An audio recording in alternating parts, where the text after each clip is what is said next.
Hello guys, in today's video I'm going to show you how to connect your wallet on DUCKS and also how to withdraw it after that. So first of all, make sure to subscribe to this channel and leave a like on this video if you will find this guide useful.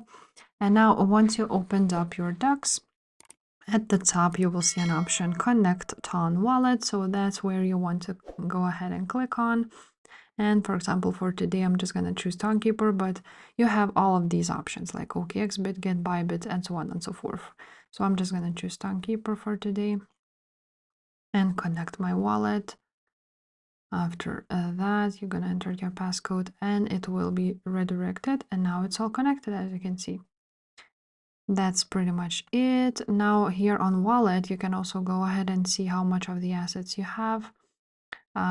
Now there's some trading, and on chain you can go ahead and create a new wallet here and so on and so forth. So yeah guys, if this video was helpful, make sure to subscribe and I will see you next time. Bye.